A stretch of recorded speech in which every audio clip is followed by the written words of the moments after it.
హోషేయ 12వ అధ్యాయము. ఎఫ్రాయిము గాలిని మేయుచున్నాడు, తూర్పు గాలిని వెంటాడుచున్నాడు. మానక దినమెల్లా అబద్ధమాడుచు బలాత్కారము చేయుచున్నాడు. జనులు అశ్షూరీయులతో సంధి చేసెదరు, ఐగుప్తునకు తైలము పంపించెదరు. యూదా వారి మీద యెహోవాకు వ్యాజ్యము పుట్టును. యాకోబు సంతతి వారి ప్రవర్తనను బట్టి ఆయన వారిని శిక్షించును.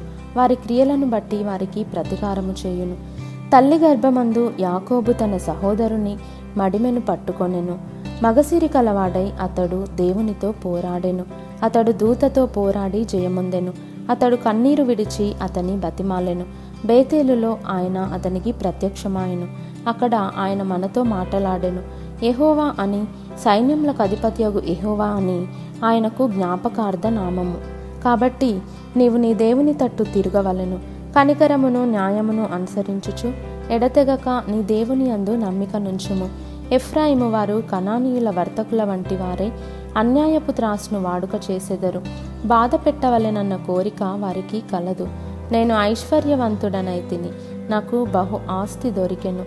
నా కష్టార్జితములో దేనిని బట్టి శిక్షకు తగిన పాపము నాలోనున్నట్టు ఎవరునూ కనపరచలేరని ఎఫ్రాయిము అనుకొనుచున్నాడు.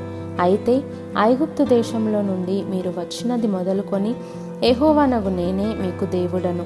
నియామక దినములలో మీరు డేరాలలో కాపురమున్నట్లు నేనికను మిమ్మును డేరాలలో నివసింపజేతును. ప్రవక్తలతో నేను మాటలాడి ఉన్నాను, విస్తారమైన దర్శనములను నేనిచ్చియున్నాను. ఉపమాన రీతిగా అనేక పర్యాయములు ప్రవక్తల ద్వారా మాటలాడి ఉన్నాను. నిజముగా గిలాదు చెడ్డది, అచ్చటివి వ్యర్థములు. గిల్గాలులో జనులు ఎడ్లను బలులగా అర్పింతురు. వారి బలిపీఠములు దున్నిన చేని గనిమల మీదనున్న రాళ్ల కుప్పల వలె ఉన్నవి. యాకోబు తప్పించుకొని సిరియా దేశంలోనికి పోయెను. భార్య కావాలనని ఇశ్రాయేలు కొలువు చేసెను. భార్య కావాలనని అతడు గొర్రెలు కాచెను. ఒక ప్రవక్త ద్వారా యెహోవా ఇశ్రాయేలీయులను ఐగుప్తు దేశంలో నుండి రప్పించెను. ప్రవక్త ద్వారా వారిని కాపాడెను. ఎఫ్రాయిము బహుఘోరమైన కోపం పుట్టించెను గనుక అతనిని ఏలినవాడు అతడు చేసిన నరహత్యకై అతని మీద నేరము మోపును. అతడు పరులకు అవమానము కలుగజేసినందుకై నేనతని అవమానపరుతును.